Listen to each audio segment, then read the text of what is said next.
yourself detective acting for television. It sounds better. Couldn't do that, sir. That would be daft. Now, if you don't mind, we need to ask you some questions. I'm not answering your questions. You're not the real police. You're not qualified. Perhaps not, but we'll get this resolved very quickly, ma'am. I'd say 40 to 80 minutes, allowing for ad breaks, or 1 or 2 hours at the most if we're picked up by the beep.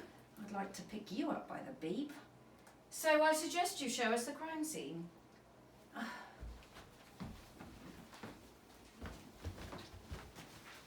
Aha! The theft was from here, was it? Yes. The Muckanese battle horn. Yes. How did you know? You told the police, sir, madam, and they told us. But why did they tell you? I would have thought that was obvious, Jill. The Muckanese battle horn was a prop fabricated in 1955, specifically for the Sellers Milligan Emery short film, The Case of the Muckanese Battle Horn. It has no place in history before this. There is no Muckineer, there are no Muckanese people, and they blow no horns, whether in battle or at half-time. It was on loan from the Goon Appreciation Society. They'll be extremely peeved. Exactly. Exactly what? Exactly, Sir Julie Jill. I still don't understand why the real police asked you two fake police to do their job.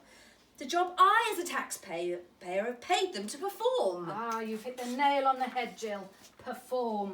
You require a performance, and that's exactly what we, as acting for television detection affetata representatives, are here for. We're a public service funded by crime protection companies to train actors for their work in shows. And as a healthy byproduct, we solve real crime.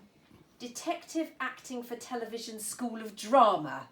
Quite an apposite acronym.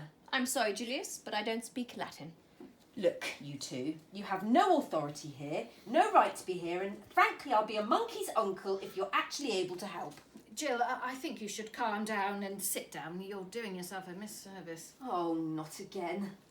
It's usually when I laugh or cough. Give me a moment, please, and I'll freshen up. And don't touch anything. So, PC Coot, welcome to your first case. Look around. What catches your eye?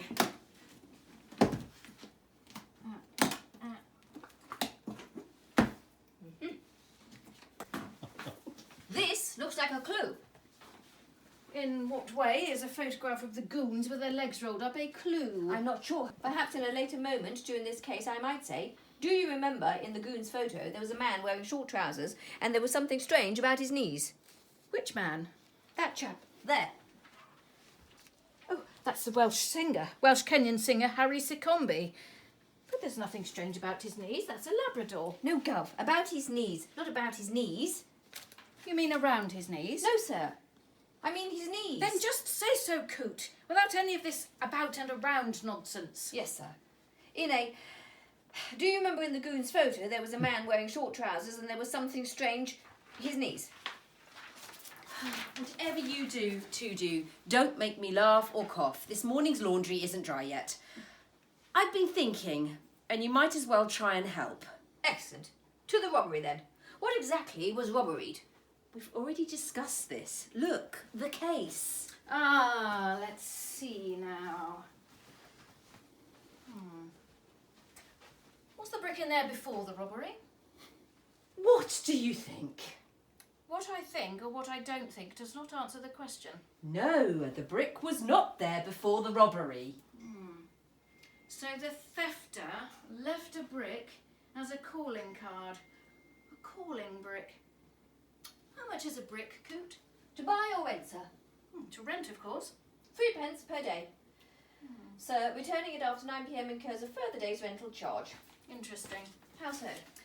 Our culprit has 2.5 hours to hand this back, or there'll be 3 pence out of pocket. Would you like me to remind you, they have the Muckanese battle horn? Of course. Hard to believe it's been 3 days since the Muckanese battle horn was abducted. A lot of advert time under the bridge, sir. And a coincidence, we all happen to be wearing the same clothes as we were then. Sharp, sir. Very sharp. Second nature, Coot. Now I have gathered you all here to provide the denouement to this, what I'm calling the second wind of the Muckanese battle horn, to identify the villain.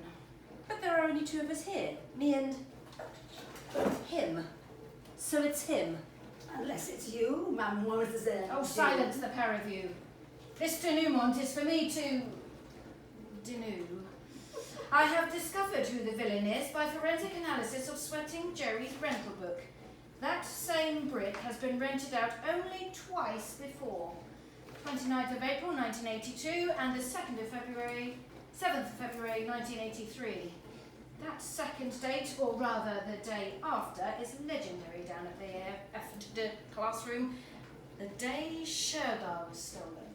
Good Lord. I'm too young to remember, sir, so for my benefit and for the general exposition purposes, perhaps a quick reminder on Shergar? Allow me. Shergar was a thoroughbred racehorse who won the 1981 Epsom Derby by a still record 10 lengths, only to be kidnapped 2 years later and never returned. The IRA were heavily implicated, but no ransom was ever paid, and the horse was never seen again. So what? So much, Mr. Jerry. If we find a brick was left in the stable on the night of the theft, this brick, then the same villain who stole Shergar stole your Muckanese battle horn, Jill. What's more, she'll be walking in here in a moment or two. She? Maybe the face I can't forget, a trace of pleasure or regret. Maybe my treasure or the price I have to pay. Yes, she. Yeah? What's your name and where are you from? Oh, very good for remembering your quiz show host lessons, Coot.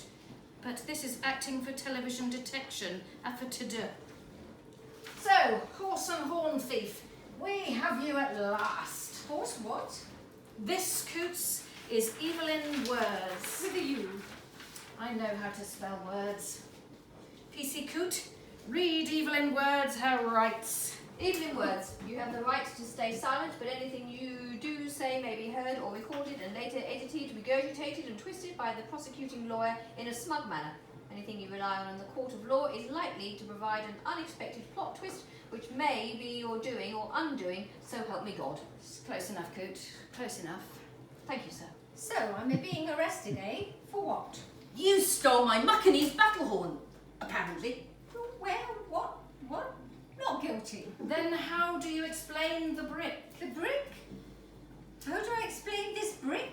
That's a bit metaphysical, isn't it? It's a brick. You explain it. I asked you first, Miss Words. This brick was used in the theft of a Muckanese battle horn not 3 days since. Your Highness, we still have that brick. This is a different brick. Oh. Evelyn Words, it seems your brick has an alibi, but I'm keeping my eye on you. Oh, this is ridiculous. Whoever thought of an inanimate article needing an alibi? I agree. This is farcical. Hush, you two. Sit down. My governor here will decide how this plot twists and its tenuosity. Hello. His knees. I didn't hear him. Gesundheit. No, Your Honourableness. His knees. Remember I said earlier?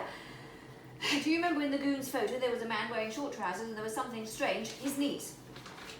That about and around nonsense. Yes, Sarah. Take a look at Sweating Jerry's knees. Oh, yeah, that is Sweating Jerry. Yeah. Well, run me over with a fish fork. Uncanny. They're one and the same. Two in the same. A pair of pears, Lord Sir. Indeed, four of a kind. There's no mistaking it. Sweating Jerry, your knees are a direct match with the Welsh Kenyan singer Harry Sekombe, proving you are directly related and therefore incredibly likely of being guilty of perpetrating the crimes I've been solving for the last 15 minutes. Seacombe, not Sekombe. Oh, but go on. Milligan, Sellers and Seacombe, the goons. Milligan, Sellers and Emery, the case of the Muckanese battlehorn. Muckanese battlehorn. I put it to you that Seacombe was jealous at being excluded from the film and his descendants have attempted to gain retribution by kidnapping the major prop from it. Remember the new equal opportunity law, sir? I think we should check the other knees. Good point, PC Coot. Jill, Evelyn, prepare your knees for inspection. Heavens, these knees clearly also show a Seacombe. You're in the clear, Miss Words. It's a Seacombe family job, sir. Unless... Unless... Yes. Unless Evelyn Words and her niece are closely related to the fourth goon. Famine! No, goon, not a horseman, Coot. But well done for having a go. I refer, of course, to Michael Benting. Check Benting's photographed knees, Coots, with Miss Words. Heavens, sir. You're right. They're a doppelganger pair of patellas, beyond a doubt. Okay, you three, you are nabbed, and it's just time for you to come clean if you're sharpish. Righto, we're bang to rights. We, the children of Harry Seacombe and Michael Benting, stole the Muckanees battle horn. And sugar. And what did you steal on that other date, the 29th or 30th December 1982? Nothing. We were planning on stealing John Gilbert's Best Supporting Oscar for Arthur. Askey, Weasley, Miller, C. Clarke, Conan Doyle, Pendragon. Come on, which Arthur? And why did you want John Gielgud's Oscar? Coot, make a note. We'll save this for another episode. So, there we have it. All done, case solved. We're left just requiring either a devastating twist or cheeky ironic one-liner to close the case. One thing more, though, Words. Why didn't you steal John Gielgud's Oscar? We bricked it.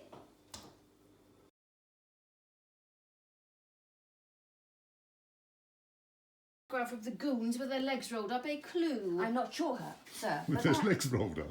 His legs rolled up. Sorry. Rolled up. I can go in this. I'm not this sure. reel.